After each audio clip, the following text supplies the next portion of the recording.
Assalamualaikum warahmatullahi wabarakatuh dan selamat berjumpa kembali. Semoga pada kesempatan ini kita senantiasa dalam lindungan Tuhan Yang Maha Esa. Amin. Sebagai pengantar pada materi statistika adalah ada baiknya kita kenal istilah-istilah yang sering muncul pada statistika dan juga beberapa pengertiannya. Nah, statistika adalah ilmu terapan yang mempelajari cara-cara pengumpulan data, menyusun data, menganalisa data, menyajikan data, dan menyimpulkan data. Jadi, statistika itu juga merupakan cara ilmiah dengan berbagai metode untuk penarikan kesimpulan yang valid berdasarkan analisis yang dilakukan dalam pembuatan keputusan yang rasional, gitu ya. Selanjutnya, statistik adalah ukuran-ukuran yang dapat memiliki suatu kumpulan datum dan dapat diperoleh dari hasil perhitungan terhadap data yang ada.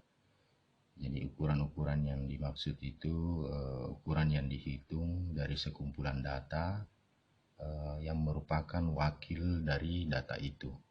Misalnya rata-rata nilai ulangan matematika siswa kelas 12 MIPA 2 adalah 8,5 misalnya. Bisa juga berupa kumpulan angka-angka mengenai suatu permasalahan sehingga dapat memberikan penjelasan mengenai masalah tersebut. Misalnya statistik kecelakaan lalu lintas. Jadi kurang lebih seperti itu ya penjelasannya. Selanjutnya kita masuk ke istilah populasi dan sampel. Jadi populasi adalah seluruh objek yang akan menjadi pengamatan. Sampel adalah bagian dari populasi yang diamati. Jadi populasi adalah keseluruhan data yang ingin diteliti.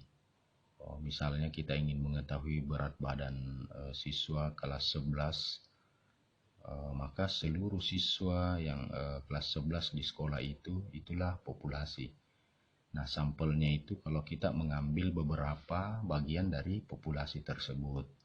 Misalnya kita ambil tiap kelas yang mewakili bisa 5 orang, 10 orang tiap kelas untuk mengukur berat badannya. Nah, itulah yang disebut sampel.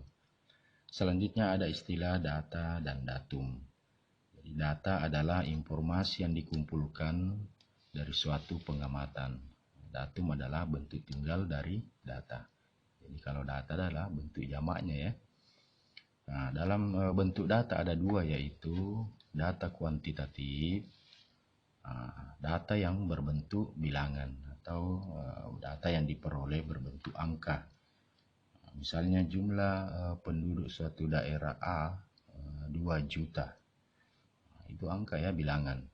Sedangkan data kualitatif yaitu data yang tidak berbentuk bilangan.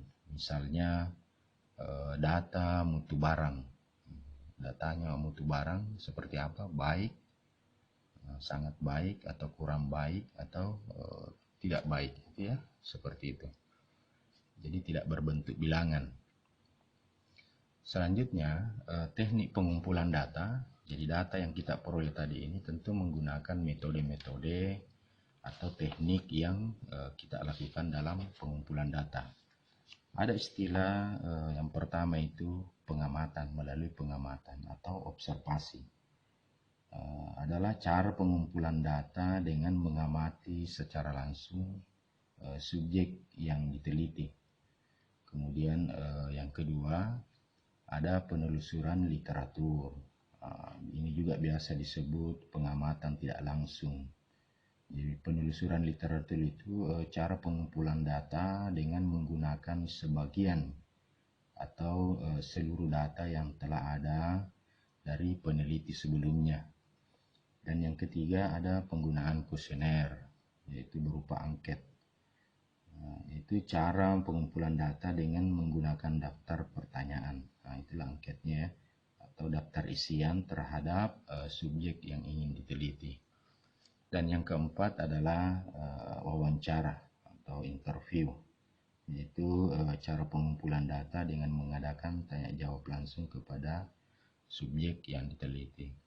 Inilah yang secara garis besarnya ini ada 4, meskipun mungkin kita peroleh teknik-teknik lain seiring dengan kemajuan teknologi.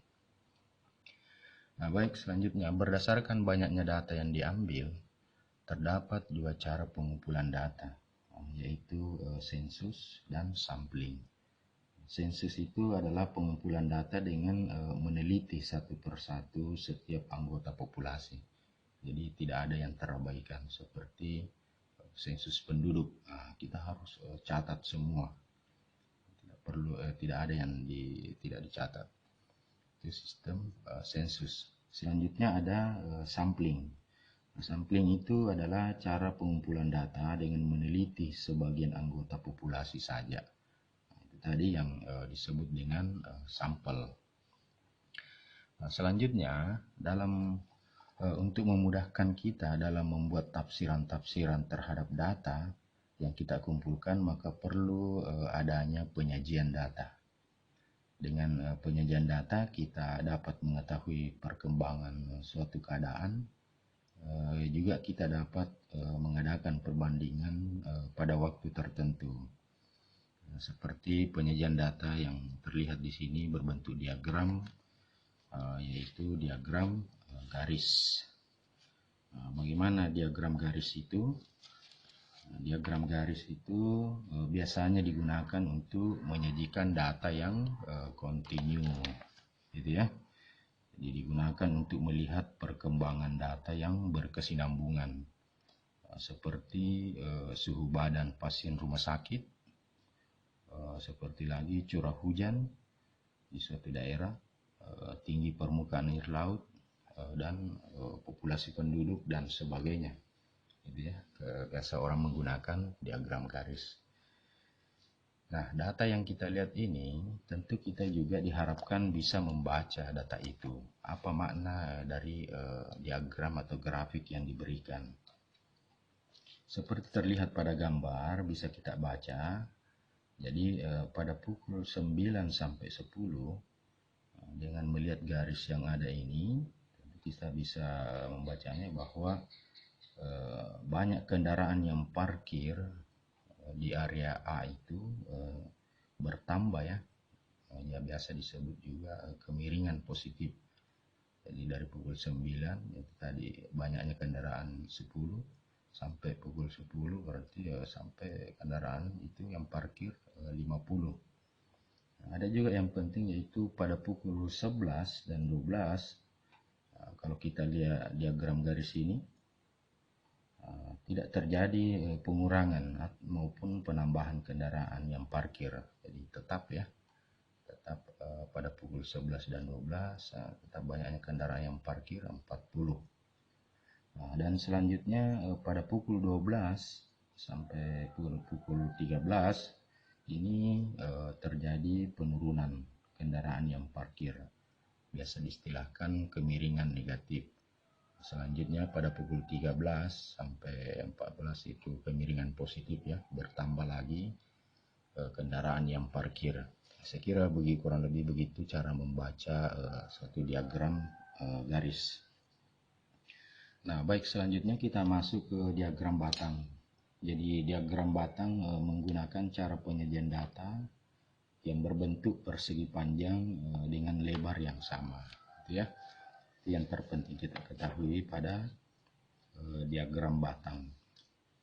Jadi diagram batang merupakan suatu cara bentuk penyajian data dengan menggunakan batang-batang ya, berbentuk persegi panjang dengan lebar batang yang sama, dan dilengkapi dengan skala tertentu ya. Skala tertentu untuk menyatakan banyaknya tiap jenis data. Jenis datanya ditempatkan pada sumbu mendatar, sedangkan pada sumbu tegak disajikan angka untuk menyatakan kuantitas atau jumlah data yang bersangkutan.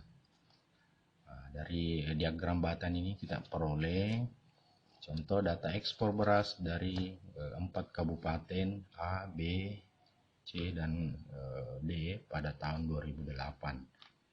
Kita bisa baca diagram ini, diagram batang ini. Apa yang bisa kita baca? pertama bisa kita baca Kabupaten B, kegiatan ekspornya paling rendah ya. Kalau kita lihat ini hanya mencapai 450 ton ya, seperduanya ini. Jadi Kabupaten B pada tahun 2008 yang dimaksud. Dan selanjutnya Kabupaten C, kegiatan ekspornya paling tinggi. Sebanyak berapa? 700 ton. Dan Kabupaten A dan D kegiatan ekspornya sama. Jadi A dan D ini kegiatan ekspornya sama, yaitu sebanyak 600 ton ya. Gitu ya di diagram batang. Nah, kemudian kita sajikan diagram lingkaran. Nah, diagram lingkaran seperti yang kita lihat di layar. Ini merupakan penyajian data dalam bentuk lingkaran yang dibagi dalam beberapa juring lingkaran ya. Bagaimana langkah-langkah menyajikan data ke dalam diagram lingkaran? Yang pertama itu kita harus tentukan jumlah data atau menjumlah frekuensinya. Nah, ini ya. Jadi kita jumlah ini 25 tambah 50 tambah 60 tambah 45 tambah 20 sama dengan berapa itu ya. Selanjutnya kita bagi frekuensi dari data yang bersangkutan dengan jumlah data. Kemudian kita kalikan 360 derajat. Itulah sudut pusatnya untuk menentukan sudut pusatnya ya. Jadi data bersangkutan seperti 25 kita bagi dengan jumlahnya tadi berapa. Kemudian hasilnya itu kita kalikan 360 derajat karena keliling lingkaran itu kan 360 derajat ya. Baik, untuk jelasnya mari kita lihat penyelesaiannya. Kita buat tabel ulang seperti ini supaya terlihat. Jadi 25 tambah 50 setelah kita jumlah hasilnya. Jumlah seluruhnya frekuensinya adalah 200. Nah, berdasarkan tadi itu menentukan sudut pusatnya bisa kita tuliskan. Ya, 25 dibagi jumlahnya nih ya. 25 bagi 200. Kemudian dikali 360 derajat. Itu diperoleh 45 derajat. Ini bisa disederhanakan ya. Bisa kita tulis 25 bagi 800 itu 1/8 kali 360 derajat 45 derajat. Selanjutnya jenis olahraga tenis 50. Jadi sama tadi ya, 50 dibagi 200 kali 360 derajat sama dengan 90 derajat. Ya, kalau kita kerja ini bisa juga disederhanakan menjadi 1/4 ya. 1/4 kali 360 derajat sama dengan 90 derajat. Nah, selanjutnya sepak bola 60. Jadi dengan cara yang sama tadi, 60 dibagi 200. Jadi 60 dibagi 200 jumlahnya ini ya. Jadi selalu dikali 360 derajat, hasilnya adalah 108 derajat.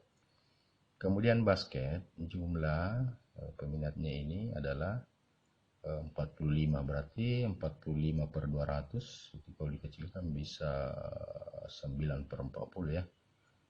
Dikali 360 derajat hasilnya 81 derajat. Dan yang kelima adalah kasti, berarti 20 dibagi 200 kali 360 derajat. 20/200 bisa dikecilkan ya, 1/10 kali 360 derajat sama dengan 36 derajat. Nah, inilah sudut-sudut pusat yang kita peroleh ini. Nah, kalau kita jumlahkan ini dan benar itu sama dengan 360 derajat ya. Nah, nanti kalau kita ketemukan koma-koma boleh dibulatkan. Ya, nanti kita perhatikan bagaimana aturan-aturan terkait pembulatan pecahan. Nah, sehingga data-data yang diperoleh ini sudut pusat ini bisa kita lihat pada gambar diagram lingkaran. Seperti yang ada di layar ya. Jadi voli tadi itu berapa, 45 derajat ya. Nah, selanjutnya tenis 90 derajat ini ya. Ya, jadi gambarnya boleh diberi warna. Kemudian ada persen. Nah, kalau kita gunakan aplikasi Microsoft Excel itu bisa kita temukan langsung persentasenya. Namun nanti ada pembahasan menentukan frekuensi relatif. Ya, saya kira itu pengantar untuk pembelajaran kita terkait statistika. Semoga dimengerti. Sekian, terima kasih. Assalamualaikum warahmatullahi wabarakatuh.